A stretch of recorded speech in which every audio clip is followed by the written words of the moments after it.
Hello, my name is Ryan Ashkern. Welcome to the Sports News on CW57, your home for local high school, collegiate, and semi-pro sports. This week we visit with Verona, Madison East, and much more. It's the Sports News brought to you in part by the Red Zone. Now let's get you off the bench and into the game. The University of Illinois has parted ways with football coach Tim Beckman just a week before the season opener. Beckman, who was 12-25 for the Fighting Illini, was let go after preliminary results of an investigation into allegations of player mistreatment and inappropriate behavior. Athletic Director Mike Thomas said that the timing is unfortunate, but it was in the best interest of student athletes to act now rather than when a final report issued and publicly released. The NFL has suspended Packers defensive tackle LaTroy Guion 3 games without pay to start the regular season. Guion is suspended for violating the league's substance abuse policy. Guion was arrested in Florida in early February on felony charges of drug and firearm possession. A traffic stop later turned up 3/4 of a pound of marijuana, a handgun, and a bag containing more than $190,000 in cash. He will be eligible to return to the Packers active roster on September 29th. Robert Henshaw has been named as the new head women's tennis coach for UW-Oshkosh. Henshaw has over 20 years of tennis instruction and guided the men's tennis program at Ripon College in 2010 and the Kimberly High School boys and girls teams from 2009 to 2011. Henshaw replaces Danielle Bickett, who guided the UW-Oshkosh women's tennis program during the 2014-2015 season. The Titans begin their first season under Henshaw's leadership at the UW Whitewater Invitational on September 5th. Despite the over-publicized legal trouble of several NFL players in recent memory, a study by the University of Texas Dallas has found that the arrest rates for all men of the same general age group was nearly twice as high in the general population than that of NFL players from 2000 to 2013. The authors compared arrest rates among 1,952 NFL players to arrest rates among males between the ages of 20 and 39 in the general population from 2000 to 2013. The general population data came from FBI Uniform Crime Reports, which calculates arrests per 100,000 people. For most years, the total arrest rate for the general population was 1.5 to 2 times as high as the total rate for NFL players. Baraboo School District has implemented a stricter sportsmanship policy that is targeting parents and fans. The new code of conduct includes stricter policies for parents and are being asked to sign off for the school year. Baraboo Athletic Director Jim Langkamp stressed there won't be strict policing in the stands to make sure parents abide by the new code of conduct. He said discipline will be determined on a case-by-case basis. In addition, Langkamp hopes getting the rules out and up in front will create a more welcoming environment for his newer coaching staff. Just a reminder that CW57 is your home for local high school football all season long. Join myself and Rich Reynolds for the A1 Furniture Bowl Series with games airing Saturday afternoon at 4 and Sundays at 3. This week we head to Oregon to cover the Panthers and the Monona Grove Silver Eagles in the Dane County Bowl. We'll be right back with more of the sports news in just a moment.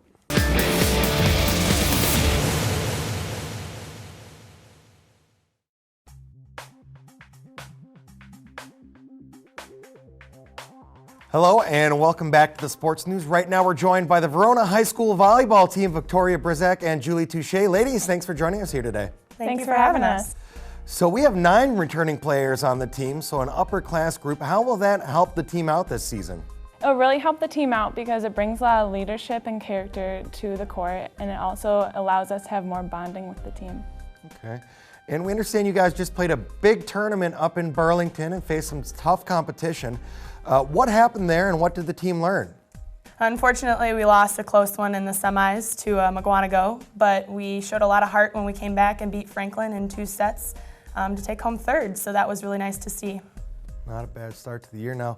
How has this team developed? As we said, 9 returning players, been together a while. How has this team kind of grown and developed and become the program that it is?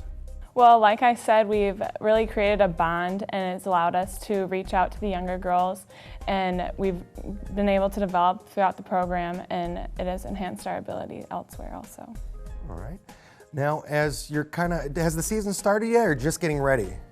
Conference season has not started yet. Burlington was the first actual competition we've had that's been in the record books, but we will play Madison West at home this Tuesday, so really excited for that one. So coming up, what are some of the key points you guys are trying to improve on with the season just days away? Well, definitely our serve receive and our serving. Coach always says that that's the beginning of our game, so we're really focusing on that this season. And you mentioned you two being part of the team for a while, upperclassmen, trying to help some of those younger athletes. Who are some of the players to watch for the future? So we have 3 juniors on the team, Holly Wickstrom, Becca Phelps, and Anna Solowitz, thank you. And then 2 sophomores, Priya Shinoy and Hannah Worley. So a lot of talent, a lot of athleticism coming up through the ranks. Really excited. Now, you two are both seniors, correct, for Verona?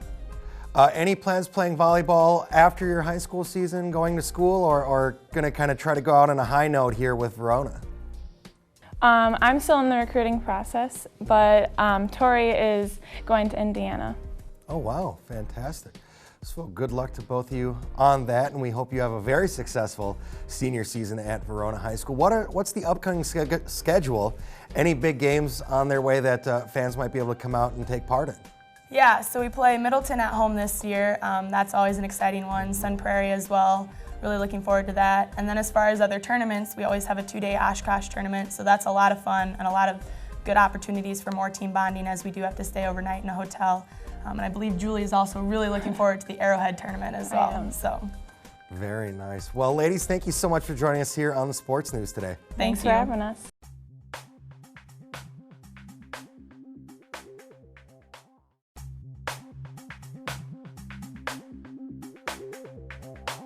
Hello and welcome back to the Sports News. Right now we're joined by Dana Rasmussen, Jesse Inman, and Candace Kipp of the Madison East softball team. Ladies, thanks for joining us here on the Sports News today. Thanks for having us. So last year I understand the team made it to sectionals, and that was the first time in 30 years. Can you talk about that experience and what it meant to be a part of that team? Go ahead. Well, it was obviously very big for us because it kind of shows like where all your hard work has gone, and like it was a huge accomplishment, and it was like we were really proud to even get to that point in the season. Yeah, there were 30 years before us that didn't get the same opportunity as we got that year, so it was really special. I could imagine. That's very impressive. Now, with this season, you know, a little bit of ways away yet, how do you guys plan to get back to sectionals this season, maybe even a little bit further? I'm hoping they're going to be doing a whole lot of work in the off season and then come to at the beginning of the season, mid-season ready and just ready to hit the ground running again to pick up right where we left off. Now, as you're putting that together and looking at the team you have for the upcoming season, what are some of the strengths that you have? We have a huge junior class. Pretty much our whole team is going to be juniors, and I will be the only senior, so that's a little weird. But yeah, we're going to have a pretty old team, mostly upperclassmen this year. And so that means like we'll be very experienced. Mm-hmm. Yeah, a lot more experience, and we all really like each other, which helps. Yeah. So, it helps from a coaching perspective too when everybody likes each other and gets along. Yeah. I could imagine that would help out a little bit. Now, as we said, you girls made it to sectionals last season. What are the goals for the upcoming year? Further. State, definitely. Okay. You always got to have high goals. Yep. Mm-hmm. Get a couple steps further this year. Now, as far as preparation's concerned, what are you ladies doing to prepare for the off season? Well, a lot of us do like individual work. Like, for example, I work with like a hitting coach, a catching coach, whatever. And a lot of people just work with their own coaches and stuff. A lot of people do a lot of off-season workouts, so. Exciting stuff. Now, what are you looking forward to most about the upcoming season? Getting further, winning. And it's really fun because like we've all been playing with each other for so long and we know each other so well, and it's like we're a big family. Yeah.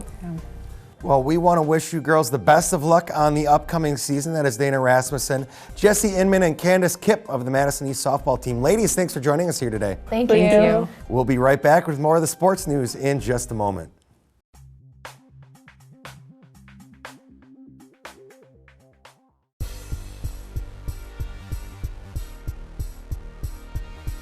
Hello and welcome back to the Sports News. Right now we're joined by Cheyenne Knutson and Mia Seaman of Milton Girls Golf. Ladies, thanks for joining us here today. Thank you. Thank you.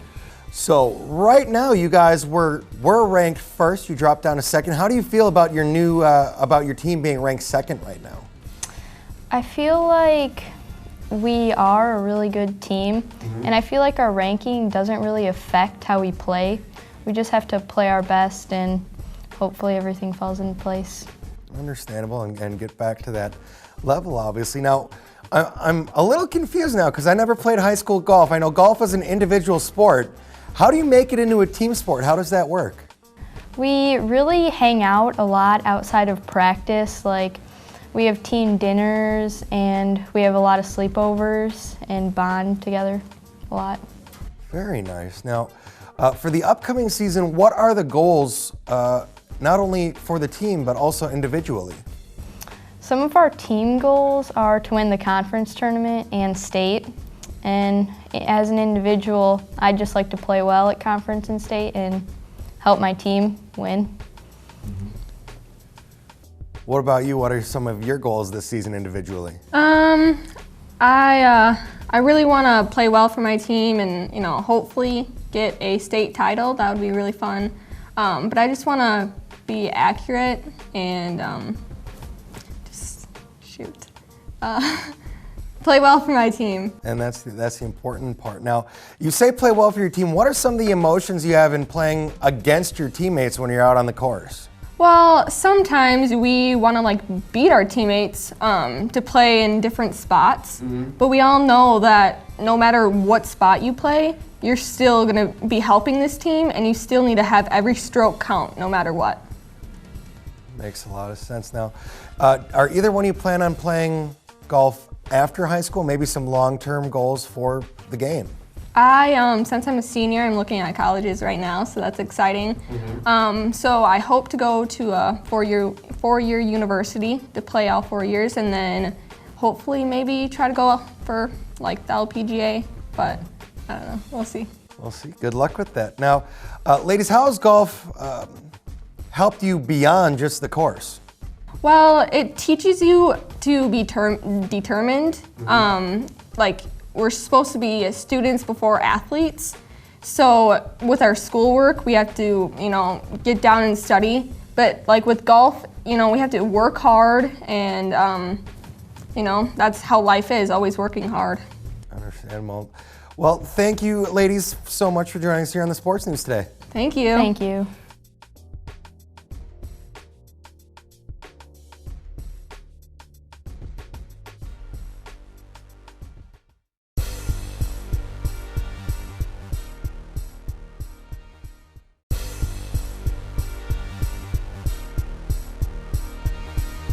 Hello and welcome back to the Sports News. Right now we're joined by Lizzie Schneiderman and Lexi Allman of the Madison East Dance Team. Ladies, thanks for joining us here today. Thank you.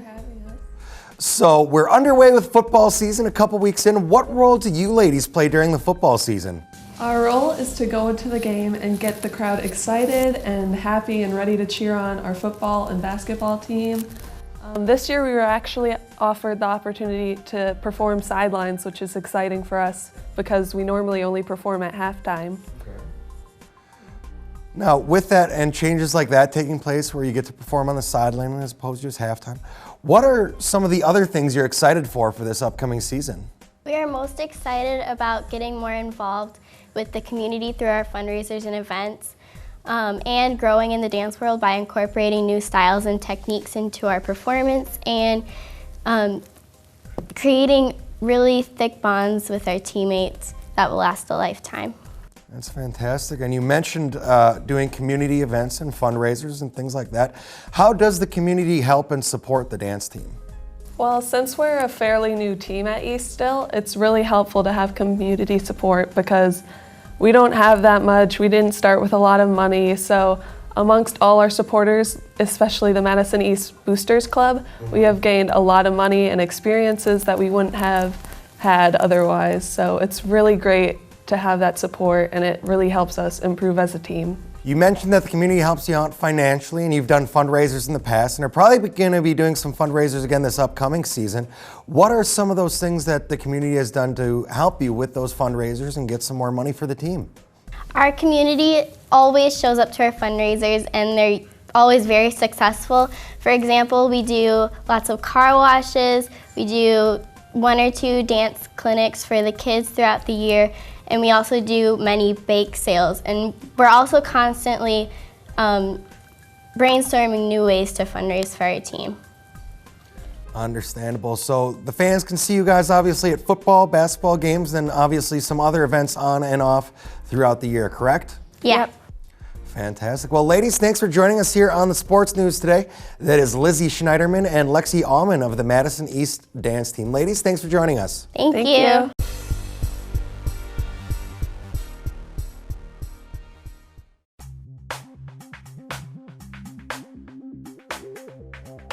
Hello and welcome back to the Sports News. My name is Ryan Ashker. Right now we have the honor of being joined by Omar Carter and Dr. Maida. Gentlemen, thanks for joining us here today. Thank you. Thanks for having us. And each year, we notice, I pointed out, over 350,000 Americans suffer from a condition that often goes undetected, sudden cardiac arrest. That's what you gentlemen are here to talk to us about today. So can you give us a little bit more information on this problem? Sure. Sudden cardiac arrest is commonly mistaken for something like a heart attack. So a heart attack happens when blood flow suddenly ceases to your heart muscle and the heart muscle starts to die. So if you think of sudden cardiac arrest, which is very distinctly different than a heart attack, it's an electrical problem that occurs, and so the electrical activity of the heart becomes very disordered, and the pump, which may be normal, the muscle may be normal, can't function adequately and deliver blood flow to the rest of the body. So in that situation, things like CPR or a life-saving electrical shock can restore that normal activity and, such as in Omar's case, bring someone back to life. So it is a very, very serious problem, and medical technologies or medical work has to be taken immediately to save that person's life, correct? Absolutely, and this is the one situation where all of us can be part of the chain of survival. So in Omar's case, one of our ICU nurses, Kelly Thomas, happened to be at the basketball game where he collapsed and was able to provide CPR for 13 minutes. The scary part is there were probably 20 or 30 people huddled around Omar, obviously very well-intentioned and well-meaning, but no one was brave enough to touch him or to provide CPR, and had Kelly not been there, he would not be with us today. That's a scary thought. And Omar, if you wouldn't mind sharing your story with us, I remember obviously seeing it on ESPN. It's happened to a couple athletes, and we're thrilled that you're able to be here today and still alive to talk to us and share information on what you went through to try to make sure it doesn't happen to anyone else. Can you share with us what happened on that night to you? Sure. So July 11th, 2013 to be exact, as Dr. Maida said, I suffered a sudden cardiac arrest. And Kelly Thomas was the ICU cardiac nurse that just so happened to be at the game and decided last minute to come perform CPR on me for 13 minutes.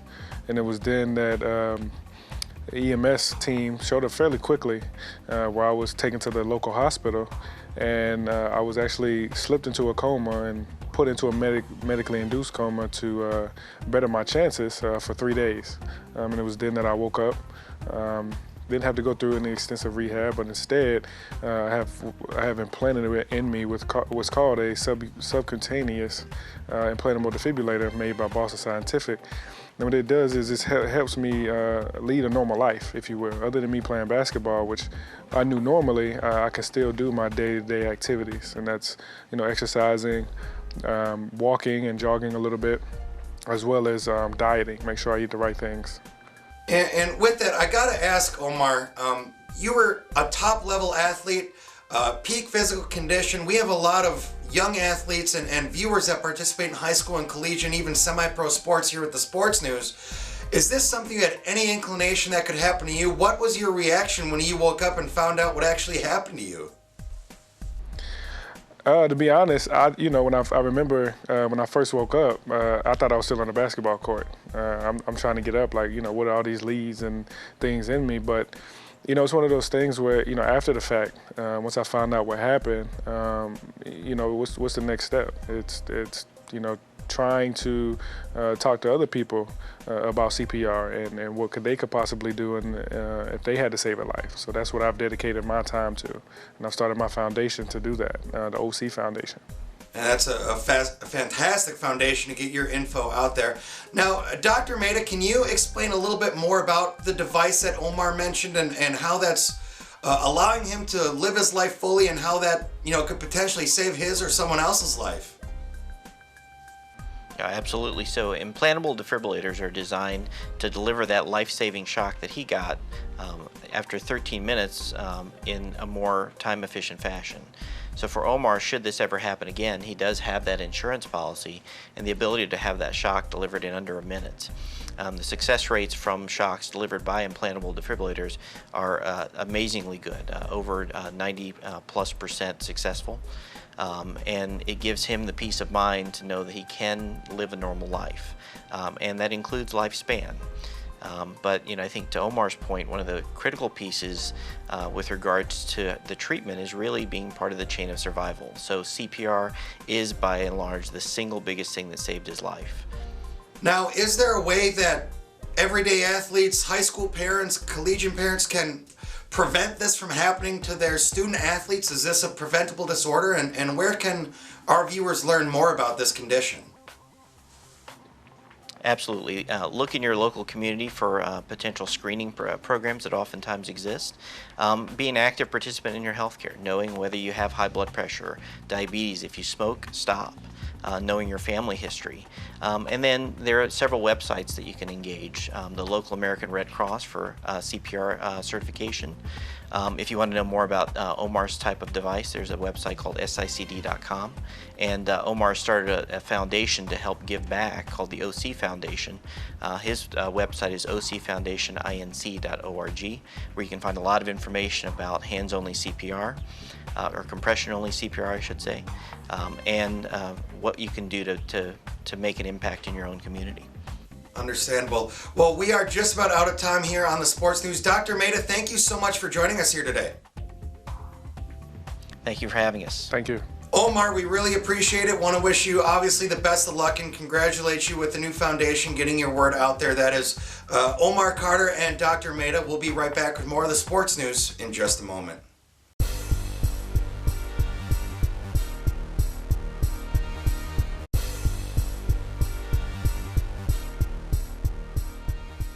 We want to thank you all for tuning into the Sports News this week, as well as all of our guests for stopping by and letting us know some of the great things that are going on in sports right here in Madison and the surrounding areas. Stay tuned all week long for more of the Sports News right here on CW57.